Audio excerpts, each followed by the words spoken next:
Bonjour et bienvenue dans ce nouvel épisode de Bulle de femme. Je suis très heureuse de vous retrouver. Après un petit temps de silence, je dois dire que le dernier épisode que je vous ai enregistré sur les traumatismes sexuels, ça a été un sacré défi pour moi et j'ai eu besoin d'un petit temps de pause après tout ça, après une année quand même relativement chargée. Voilà, j'ai eu un petit moment de pause, donc je reviens aujourd'hui. Parce que j'avais envie juste de prendre le temps d'un peu plus me présenter, d'un peu plus expliquer mon parcours professionnel. Pourquoi en fait j'accompagne des femmes aujourd'hui, vous apporter des informations et que vous ayez connaissance en fait tout simplement de mon parcours et de comment j'en suis arrivée là aujourd'hui. Alors voilà, je vous souhaite une très bonne écoute et je vous retrouve juste après l'intro.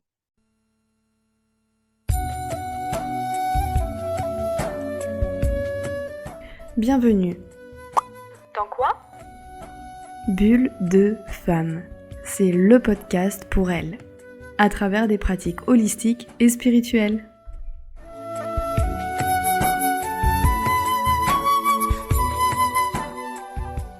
Donc je vais procéder chronologiquement. En fait, moi, à l'école, j'étais pas forcément quelqu'un de très investi et de très qui se sentait très concerné. Probablement parce que j'avais une situation familiale très difficile à vivre, mais aussi parce que je pense que j'ai toujours eu besoin de trouver du sens à ce que je fais et trouver du sens à mes décisions et à ce que j'apprends surtout. Donc ça a mis beaucoup de temps, hein. On m'a catégorisée très vite avec l'étiquette d'hypersensible, hein, où j'étais très souvent à fleur de peau. Et je ressentais les émotions et de mes camarades et forcément les miennes. Donc parfois c'était très décuplé et puis il y avait des émotions simplement que je ne pouvais pas forcément toujours manifester ou exprimer dans le cadre familial. Donc voilà, ça a toujours des répercussions quand les émotions n'ont pas l'espace et le cadre pour pouvoir s'exprimer, un cadre sécurisant. Donc voilà, on va dire que mon parcours scolaire a été très, très, très douloureux pour ma part. Et donc les études par la suite, c'était quelque chose qui était très difficile pour moi à envisager. Donc, j'ai eu un parcours où j'ai fait un bac dans un lycée horticole. Donc, c'était beaucoup axé sur l'environnement. Et là, j'ai pris beaucoup de plaisir, pour une fois, à étudier des choses voilà, sur la nature, l'agronomie, le vivant, comment ça se passe. Aussi prendre plus conscience de notre impact en tant qu'humain, l'impact écologique, hein, bien sûr, éthique aussi. Et donc, vraiment, on va dire que ce bac-là, merci, c'était plutôt une bonne chose. Euh, donc, voilà. Ensuite, ce qui s'est passé, c'est que j'étais quelqu'un de relativement créative, notamment par le mouvement et par la danse. Depuis l'âge de toute petite, sans trop me le dire, je rêvais d'être danseuse étoile. Undress to the nakedness of love, pure love. I want to make love to my soulmate. My soulmate make love to my soulmate. My soulmate make love to my Je rêvais pas du tout du succès, mais je rêvais de ce corps élancé, surtout qui exprime le moindre détail, qui exprime des émotions en fait, des émotions qu'on ne peut pas forcément, que je me sentais pas à cette époque de dire ou de manifester parce qu'aussi les mots me manquaient, je pense. C'est vraiment à travers le mouvement et la danse que je sens que j'ai pu exprimer des choses que je traversais en fait, tout simplement. Et puis un jour, je me suis retrouvée un peu handicapée d'un genou, donc j'ai eu une opération qui a pas été qui a pas été évitable. Seulement cette opération a quand même endommagé pas mal mon articulation du genou. Et c'était relativement net que la danse classique, ça allait être quelque chose de compliqué pour moi de poursuivre en vue de l'état de santé de mon genou, tout simplement. Et ça a été une prise de conscience qui a mis du temps à se faire et surtout à ce que je la digère et que je l'accepte. Ça a pris même des années. Donc j'ai quand même tenté des concours ou des auditions pour certaines écoles, certaines compagnies. Et puis, je pense que ma réalité psychologique, mentale, émotionnelle, plus physique faisait que j'étais malheureusement pas suffisamment armée à entrer dans ce milieu-là. Donc ça a été quand même une vraie part de mon identité à ce moment-là que je sentais euh, perdre. Et c'est quelque chose que j'ai beaucoup introverti, ou en tout cas que j'ai beaucoup, voilà, que j'ai gardé à l'intérieur de moi.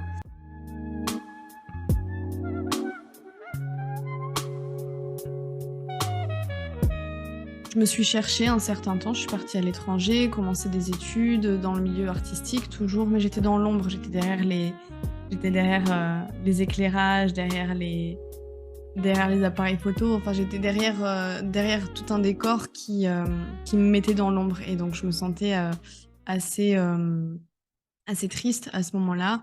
Et puis j'étais très jeune, j'avais 18 ans, donc j'ai décidé de revenir en France. J'étais partie au Canada et puis je suis revenue.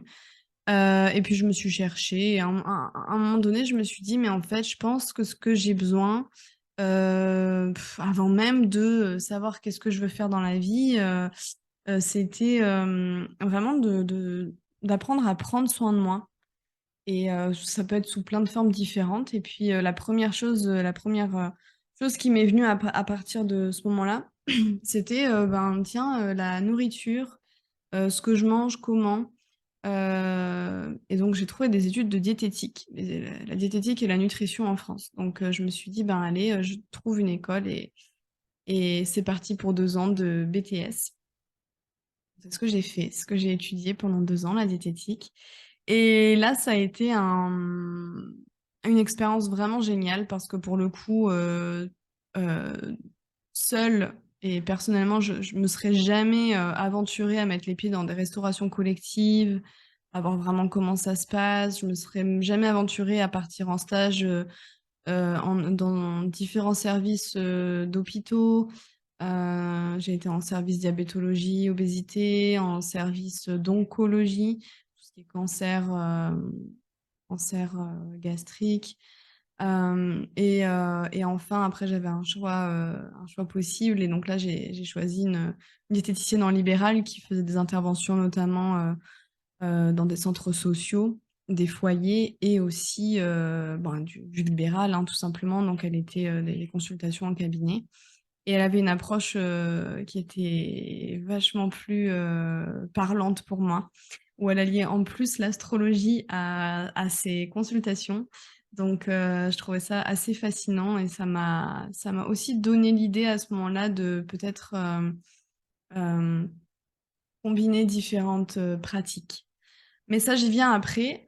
Donc, en gros, je me suis retrouvée en BTS diététique et ça a été un peu la désillusion, dans le sens où j'ai vu une réelle déconnexion entre les patients et l'information médicale, l'information paramédicale, une réelle déconnexion entre le patient et sa propre relation avec la nourriture, la déconnexion entre le patient et ses propres émotions, la déconnexion du patient avec sa propre histoire. Et j'ai trouvé que c'était une approche aussi, en tant que diététicienne par exemple dans un hôpital, je trouvais que c'était une approche très fragmentée. J'ai mon boulot de diététicienne, la psy a son boulot de psy, le coach sportif a son boulot de coach. Et en fait, on se retrouve à une dizaine d'intervenants autour d'une seule personne pour des séjours qui duraient 3 semaines, hein, là pour le coup. Euh, et je me suis rendu compte qu'en fait, malgré tout ça, on pouvait passer à côté de choses très importantes qui sont notamment les émotions. Et alors, pour la petite histoire, un jour, on m'a demandé de m'occuper d'une patiente italienne on ne savait pas trop si elle comprenait le français ou on savait pas trop. Ça faisait des années qu'elle revenait tous les étés, en fait, en séjour, un peu par ordre du médecin. Et donc, c'est vraiment la petite anecdote, hein, là, que je vous partage. Et cette femme, on me demande de m'en occuper parce que je sens aussi que le service est un peu fatigué de s'occuper de cette dame dans le sens où les choses, malheureusement, n'évoluent pas. Euh, Son état de santé n'évolue pas dans le bon sens, on va dire.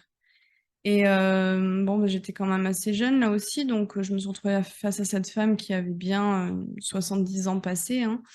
Et, euh, et à ce moment-là, je commence les petites questions pour comprendre d'où elle vient, comment, etc. Journée type, comment est-ce qu'elle s'alimente, etc., etc. Et à un moment donné, je commence à faire mon speech qu'on m'a appris à faire. Et puis, quand même, je me pose une question et je la regarde et je lui demande, mais est-ce que vous savez lire le français? Parce que moi, j'étais en train d'écrire des notes pour lui donner et qu'elle l'applique chez elle, déjà au sein de l'hôpital, mais aussi chez elle. Et là, je me suis retrouvée face à une très, très forte émotion qui est sortie de cette femme. Donc, des cris, des pleurs, voilà, j'étais pas du tout désemparée parce que les émotions ne m'atteignent pas. Voilà. Enfin, donc, bien sûr, je sens, j'absorbe, je peux absorber certaines. J'absorbais beaucoup, en tout cas, dans l'enfance, des émotions qui ne m'appartenaient pas forcément, ou je les ressentais. Là, ça m'a pas déstabilisée d'avoir cette femme. Au contraire, je me suis dit, tiens, j'ai peut-être mis le doigt sur quelque chose. Et donc, effectivement, quand elle a retrouvé son calme, elle m'a confié tout simplement qu'elle n'avait jamais était à l'école. Elle avait perdu sa maman très jeune. Elle vivait avec un petit frère qu'elle a pris un peu sous son aile. Et elle a été très maltraitée par sa belle-maman. Enfin voilà, donc une histoire familiale très compliquée où en fait c'est une femme qui a toujours eu faim, c'est une femme qui a jamais eu l'espace d'exprimer ses émotions, c'est une femme qui a eu dizaines d'enfants à l'âge adulte, mais à l'âge adulte, elle a commencé à avoir des enfants à l'âge de 19 ans. Donc, elle a perdu deux enfants aussi. Et puis, voilà, elle a une histoire de familiale, de migrants, d'Italie à la France. Enfin, voilà, toute une histoire, en fait, où je me suis dit, mais bah oui, on peut pas simplement résumer une personne à son comportement alimentaire sans chercher à ce qu'il y a aussi tout autour, c'est-à-dire son environnement, dans quoi elle vit, qu'est-ce qu'elle traverse.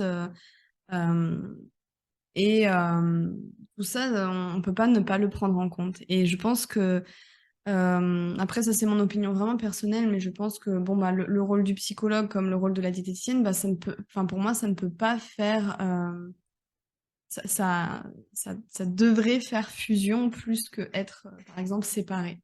Ou en tout cas, après, la communication doit être vraiment très fluide. Je n'étais que stagiaire. Donc, voilà.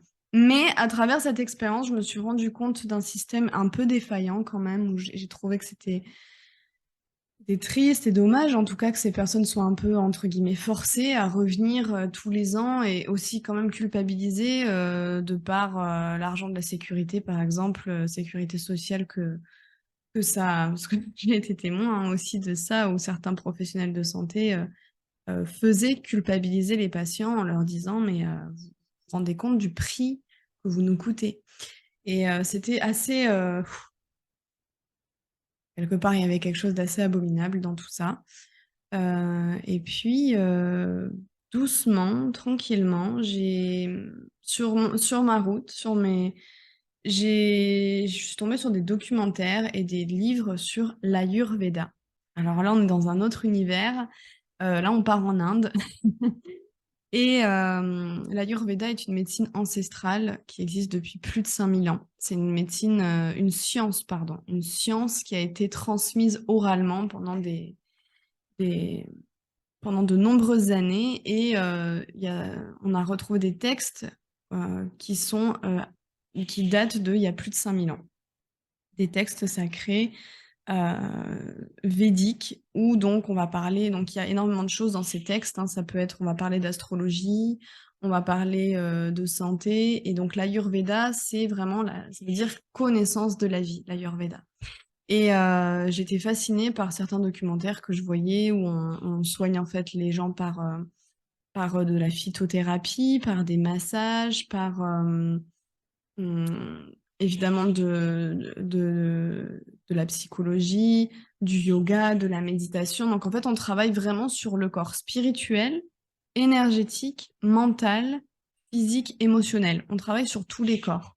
Et j'ai trouvé ça hyper intéressant. Alors évidemment, là, ce sont des études de médecine qui sont très poussées, que les docteurs ayurvédiques étudient encore aujourd'hui. L'Ayurveda s'est vachement perdu quand même pendant un certain nombre d'années, de par la colonisation britannique et la colonisation en général en Inde. L'Ayurveda a été vraiment blâmé et les médecins ont été interdits d'exercer leur profession, donc ça a été quand même assez dramatique. Il y a des choses comme par exemple la chirurgie ayurvédique, des savoirs qui sont très importantes pratiquer, et si on ne les pratique plus, eh ben, ça se perd, ces savoirs-là.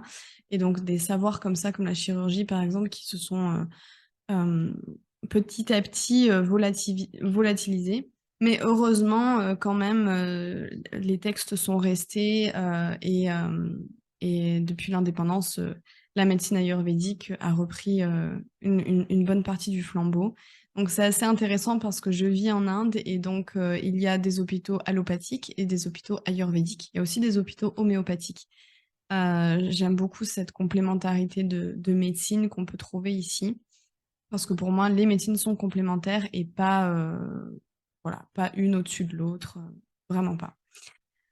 Donc je reviens à l'Ayurveda que je découvre un peu sur mon chemin. Et puis je décide de monter à Paris un jour et aller, je vais faire des études ayurvédiques. Et puis je me retrouve dans une école assez prestigieuse à Paris pour un entretien. Mais juste pour prendre des informations, en fait, j'avais même pas pris rendez-vous, j'étais aussi encore assez jeune. Et pouf, pouf, point, point. Bah là, c'était un petit peu la désillusion de nouveau, c'est-à-dire que on m'a tout de suite fait comprendre que la formation coûtait très cher et que c'était une formation qui s'adressait à une élite, tout simplement, à une élite quoi. Et donc que l'Ayurveda n'était pas vraiment accessible à tout le monde. Et ça m'a beaucoup peinée, ça m'a surtout beaucoup mise en colère. Et je me suis dit ce jour-là, c'est quoi, Clara, un jour, tu partiras en Inde, tu te feras soigner, ou en tout cas, tu iras tester l'Ayurveda sur toi. Et puis, si vraiment c'est quelque chose qui te parle, eh ben, tu te formeras et tu partageras ces connaissances et au plus grand nombre et pas simplement à une élite, etc. Donc, c'était assez drôle parce que entre ce moment-là où j'étais dans cette école à Paris très prestigieuse et où je me retrouve face à une désillusion énorme encore une fois de plus, il s'est passé 5 ans entre ce moment-là et le moment où je suis vraiment partie en Inde pour justement tester l'Ayurveda sur moi. Dans ces 5 ans, et ben, après mon BTS diététique nutrition, j'ai tout simplement eu besoin de payer mes factures et j'avais besoin d'un break aussi pour savoir vers quoi j'allais m'orienter ou comment. Et parce que vraiment psychologiquement partir en Inde, je pense que je n'étais pas encore assez prête à ce moment-là. Et donc, qu'est-ce que j'ai fait? C'est que euh, j'ai travaillé dans des restaurants. J'ai commencé dans du semi-gastro, où il y avait vraiment une éthique quand même derrière voilà, nos créations de plats, créations de menus. Donc, ça faisait appel à ma créativité et puis aussi à vraiment un défi envers moi-même de est-ce que je peux être compétente, est-ce que je peux être endurante, etc. Ça a été émotionnellement très chargé. C'était des grosses journées, ça a été beaucoup de souffrance quand même, parce que là aussi, hein, dans ce milieu-là, je me suis rendu compte que, en plus, je suis une femme, donc c'est un monde très masculin, c'est un monde très exigeant et c'est un petit peu l'école il n'y a pas d'apprentissage sans souffrance. Et c'est vrai que j'avais vécu tout mon parcours scolaire, un peu dans cette même vision. En fait, il y a pas d'apprentissage sans souffrance. Donc en fait, c'était quelque chose presque de, de familier, en fait, tout simplement. Donc voilà, j'ai eu cette expérience-là. Et puis bon, j'ai continué à travailler dans différents restaurants. Et l'avantage de travailler dans la restauration, c'est que on peut partir à l'étranger sans forcément parler la langue. Et donc ça a été bénéfique pour la suite. Mais entre-temps, j'ai vécu dans le sud-ouest de la France pendant 2 ans. Et ben, la cuisine, c'était quand même assez compliqué pour moi. J'avais surtout besoin de retrouver une vie sociale. Je venais de m'installer dans une nouvelle ville. J'avais envie de retrouver une vie sociale.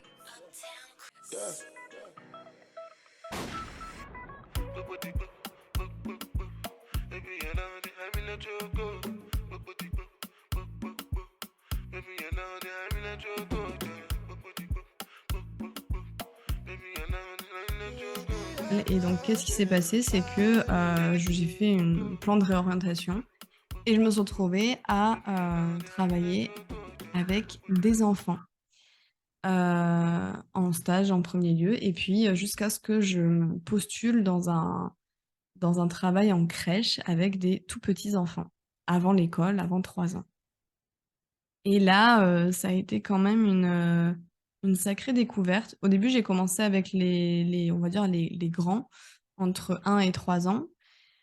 Là, je trouvais pas beaucoup ma place parce que moi, stimuler les enfants, faire des activités autres que les laisser libres voilà, de travailler leur propre imaginaire, libres aussi de s'ennuyer, libres de cohabiter ensemble à leur façon, tout ça, bah, c'était compliqué parce qu'on me demandait vraiment d'organiser des activités très régulières, enfin quotidiennes en fait, tout simplement. Et c'était pas trop mon truc. Puis j'ai eu quand même une directrice de l'établissement qui était très sensible et très observatrice et qui m'a proposé tout simplement de shifter avec les tout petits, donc de 3 mois jusqu'à ce qu'ils marchent, jusqu'à à peu près 1 an.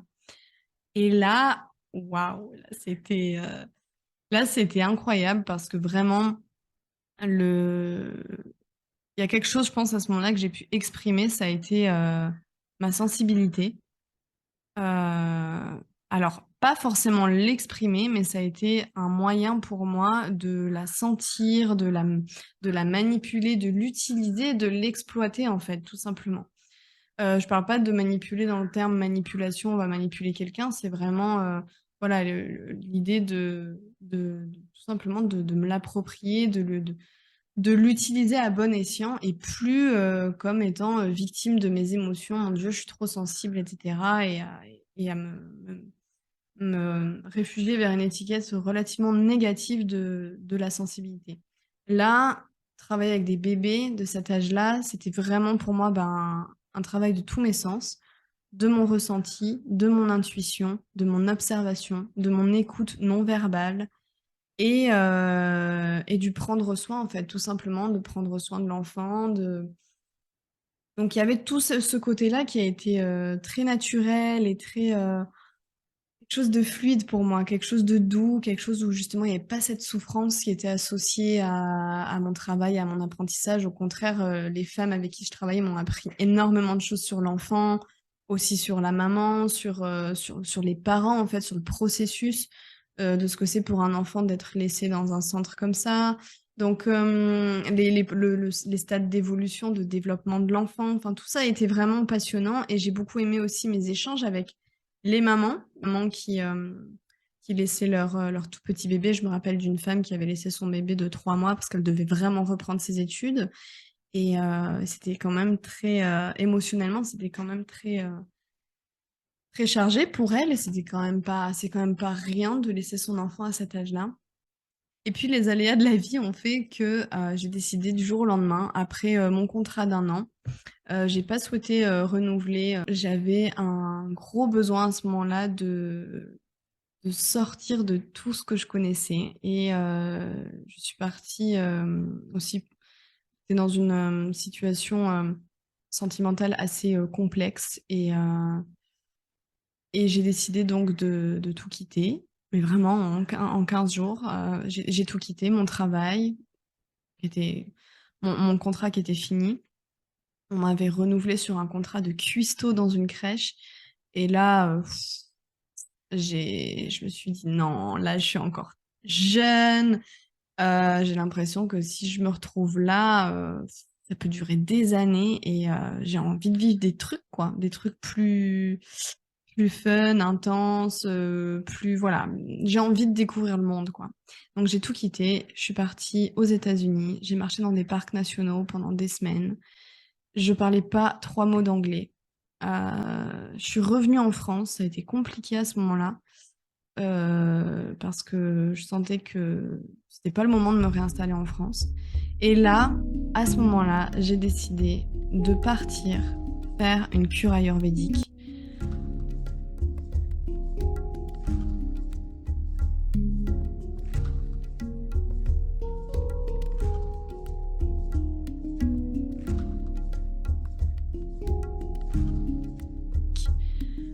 Dans une clinique et c'est ce que j'ai fait. Et donc j'avais aucune idée de combien de temps j'allais rester là-bas. Et il se trouve que j'ai fait une cure de 21 jours. Et donc quand j'ai commencé cette cure, c'était vraiment dans l'idée d'aller mieux émotionnellement et puis dans mon corps, tout ça. Et là, donc ça a été le début d'une nouvelle vie où j'ai appris beaucoup, beaucoup sur moi grâce à l'Ayurveda. J'ai appris beaucoup sur le fonctionnement de mon corps, sur ses besoins, sur la relation de mon corps et de mon esprit, de mes émotions, aussi le rapport de mes émotions sur mon corps. Donc tout ce côté psychosomatique, voilà, j'ai fini par vraiment plus le voir, le comprendre et l'assimiler. Et aussi toute ma santé mentale, énergétique, donc des choses que j'avais jamais vues dans sa globalité, en fait. J'avais toujours vu les choses de façon occidentale et donc très segmentée. Et là, j'avais une toute autre approche et c'était assez incroyable. Et donc, à partir de là, je suis retournée à l'étranger. Je suis partie en Australie. J'ai travaillé 10 mois en Australie en tant que cuisinière. Donc là, c'était l'avantage de mon expérience de vie. Aussi, j'ai essayé d'apprendre aux Australiens dans les campagnes à manger un petit peu plus de légumes et parfois un petit peu même végétarien plutôt que des entrecôtes bien saignantes avec des frites. Ça a été une aventure quand même. Ça a été quand même très enrichissant pour eux comme pour moi, je pense. Et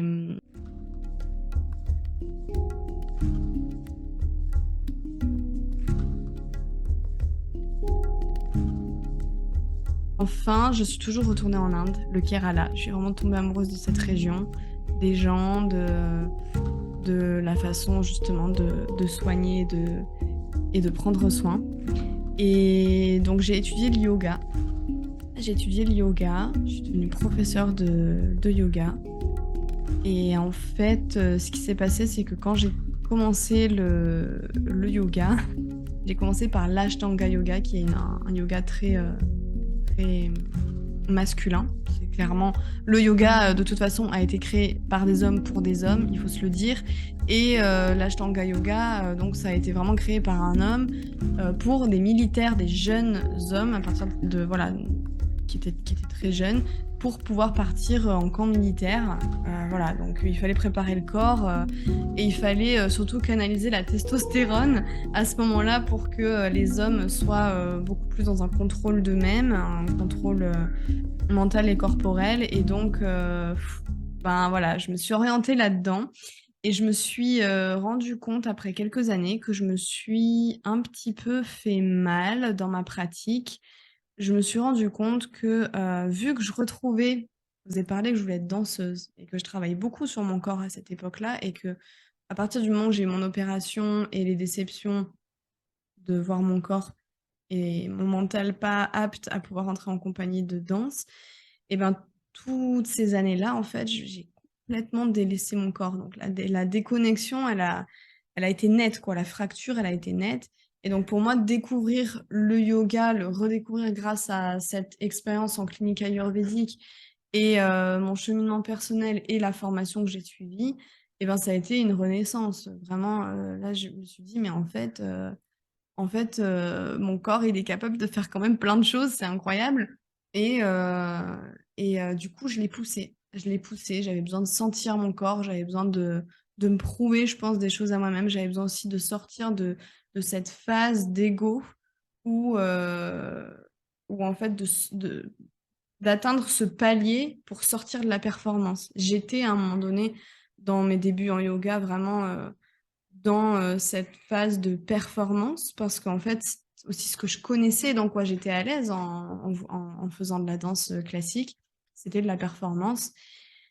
Et donc là est arrivé les petits déséquilibres hormonaux aussi, parce que mon stress, j'ai vécu des phases de stress dans mes voyages, à voilà, bouger à droite à gauche forcément, et des expériences parfois complexe à appréhender quand on n'est pas dans son environnement d'origine, c'est tout à fait normal. Et donc, voilà, les voyages, le changement d'alimentation, le changement de climat, ma pratique d'Ashtanga qui était très intensive, bon ben, mes hormones, elles ont fait OK, là, et ben, tu vas devoir t'en occuper, parce que c'était littéralement tout mon visage qui était criblé d'acné, sachant que j'ai jamais eu d'acné dans le passé. Donc, ça a été pas très facile à vivre, beaucoup de difficultés à me regarder dans la glace, et puis tout un processus après thérapeutique aussi d'un autre côté. Ça, c'est mes choses personnelles que j'avais besoin aussi de régler et de mettre sur la table. Donc, en fait, tout ça pour dire que l'Ayurveda, ça a débarqué dans ma vie notamment pour me soigner, pour soigner mes maux, MAUX, mais aussi pour garder ses connaissances et surtout mieux comprendre et savoir comment adapter l'Ayurveda dans ma vie, ben, en fait, j'ai tout simplement décidé de me former. Alors, je me suis pas formée à des études de 5 ans comme un propre médecin ayurvédique. Je me suis formée simplement aux bases de l'Ayurveda, à l'alimentation, à la compréhension des différentes caractéristiques et énergies qu'on a dans le corps. Qu'on a dans le corps, mais aussi dans l'esprit, etc. Donc ça a été quand même hyper aidant pour la suite. Et donc petit à petit, grâce à l'Ayurveda, mais aussi d'autres médecines complémentaires, j'ai réussi à retrouver un bon équilibre hormonal, rien à voir avec il y a quelque temps.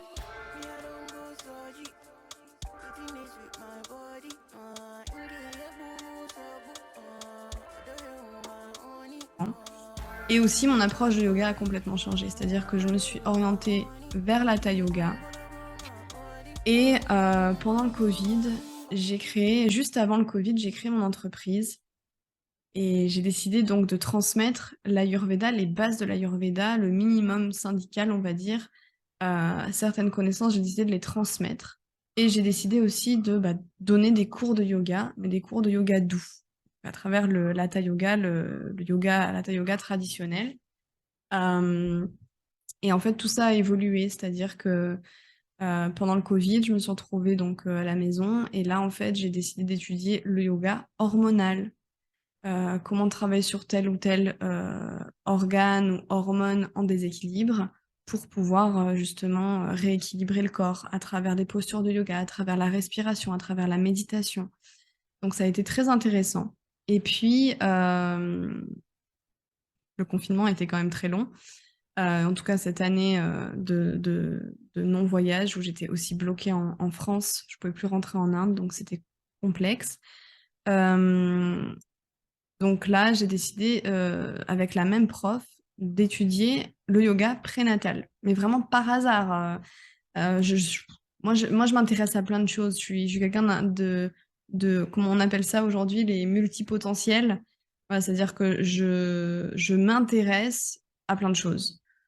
Si je dois cibler une seule chose, j'angoisse et je m'ennuie et je fais plus rien.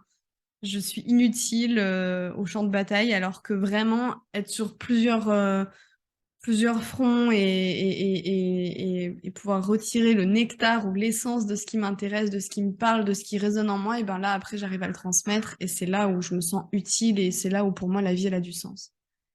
Et donc, pour revenir à ce point, j'apprends le yoga prénatal. Et en fait, là, j'enquête sur moi, ma propre histoire. Là, je suis revenue au moment où vraiment j'étais dans la conception. Donc, moi, en fait, en tant que Cam, je suis arrivée dans le corps, dans le ventre de ma mère et j'ai été, voilà, dans la conception, en fait. Comment ça s'est passé, comment ma mère a vécu sa grossesse, est-ce que j'ai été désirée, etc., etc. Plein de questions de manière très naturelle se sont posées, évidemment, pendant cette formation. Et là, ben, grande découverte, j'ai eu. J'ai eu plein de grandes découvertes qui ont aussi été assez libératrices parce que, encore une fois, l'intuition, le ressenti, chez moi, était déjà très développé depuis très jeune. Donc, j'avais l'impression de savoir des choses, mais on ne me l'avait jamais dit.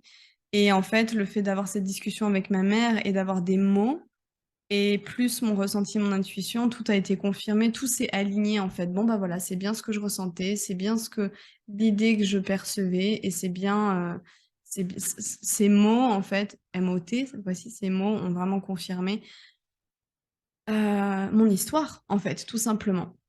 Et du coup, à travers la grossesse de ma mère et à travers mon corps à moi et ma propre évolution, ma propre histoire, en tout cas jusqu'à l'heure d'aujourd'hui, et ben, je me suis rendu compte de toute cette vie in vitro, en fait, tout ce qui se passe dans le ventre de la mère quand on est en plein développement, en fait, avant d'arriver sur Terre.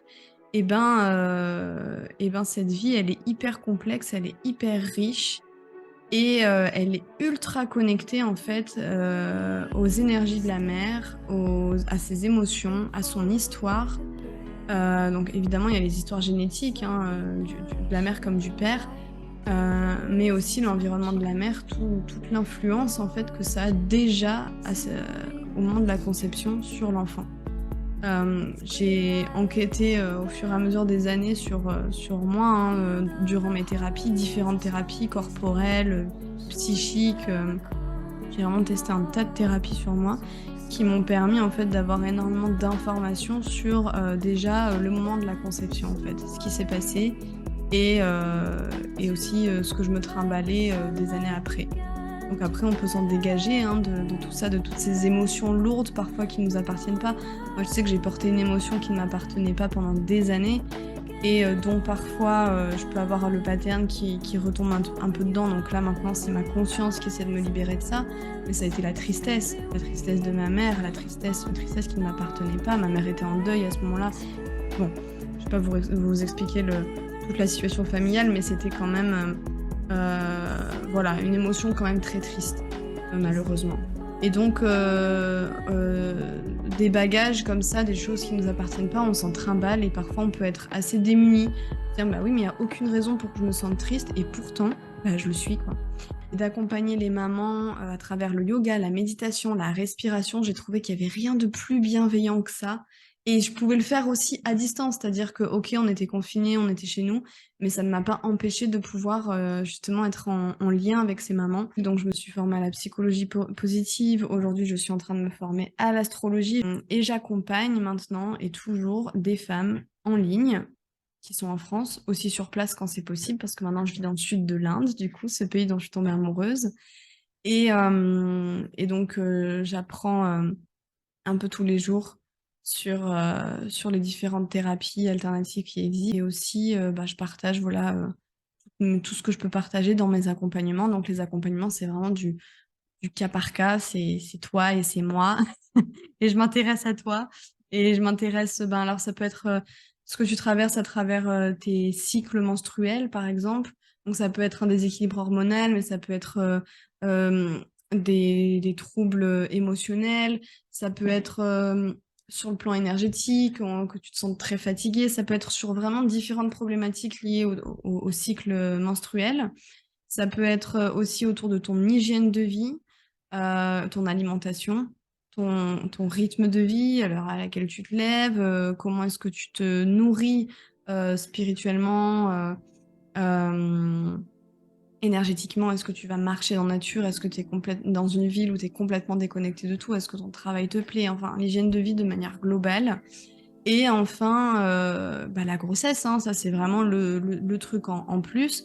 Si tu es maman, et ben justement, j'accompagne les mamans dans leur traversée de la grossesse. En tout cas, tout ça pour dire que personnellement, mon parcours professionnel, ça a été vraiment le parcours personnel de me retrouver moi, ou en tout cas de prendre soin de moi après toutes ces années d'enfance que j'ai trouvé quand même assez difficiles à traverser.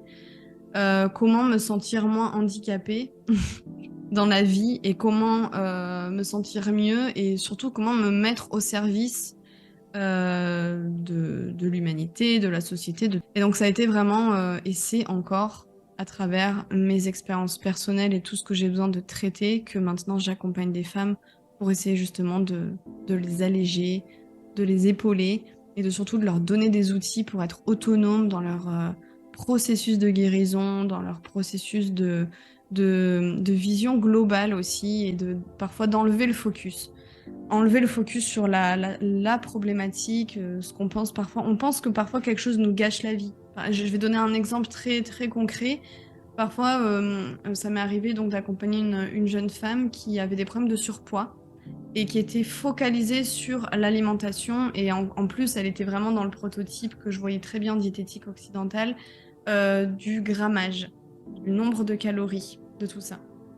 Et donc, bien sûr que donc ça a été vraiment l'idée de l'accompagnement sur l'hygiène de vie. Et à ce moment-là, donc, évidemment, on va parler de l'alimentation et évidemment, je l'amène à ce qu'elle me demande, hein, des recettes, des aliments, des trucs très concrets, très terre à terre. Mais après, on a fait un espèce de défocus aussi sur le système émotionnel, comment est-ce qu'elle gère ses émotions, l'environnement dans lequel elle se trouve, où sont les failles dans l'environnement. Juste, voilà, mettre des petits points, des petites lumières pour elle, qu'elle puisse continuer en fait son parcours à justement à mettre de la lumière sur ces zones d'ombre, on va dire, et pouvoir continuer d'évoluer tout en étant consciente en fait que le problème, c'est pas ce que tu ingères, mais c'est plutôt comment, et est-ce que c'est de la faim, est-ce que c'est de l'émotion, est-ce que c'est lié à ton environnement? Enfin, en fait, élargir la conscience sur le plan global. Après ces 45 minutes, je clôture cet épisode. Je vous dis un énorme merci pour votre écoute. Je ne sais pas si des choses résonnent en vous, si vous avez des questions aussi que ce soit concernant le parcours pro ou perso que j'ai eu, si vous avez des questions sur l'Inde, si vous avez des questions sur l'Ayurveda, si vous avez des questions sur le yoga, la méditation, la respiration, si vous avez des questions sur votre grossesse, sur la façon dont vous gérez vos émotions, sur la façon dont vous vous alimentez, si vous avez des problèmes, je ne sais pas moi, hormonaux, mais ça peut être aussi des problèmes de ballonnement, des problèmes digestifs, etc. Vous pouvez toujours me poser vos questions. Moi, sachez que je vous accompagne uniquement si je me sens capable de le faire. En tout cas, si j'ai les outils pour, je le ferai volontiers. Mais si c'est pas le cas, je peux aussi éventuellement vous orienter vers différents professionnels. Et si moi, je suis pas capable de vous aider, je peux vous orienter vers autre chose. Voilà, merci encore pour votre écoute. Je vous souhaite une merveilleuse semaine et je vous dis à très vite pour un nouvel épisode de Bulle de Femme. Je vous remercie pour votre écoute et si vous aimez les étoiles, sachez que lorsque vous en sélectionnez, le podcast se fera connaître plus facilement auprès des femmes. Et enfin, dans la description, vous trouverez les liens qui vous intéressent dans celui de mon site web et réseaux sociaux. Merci et à bientôt dans De Femmes. Oh, tu vas me le faire à chaque fois? Je crois.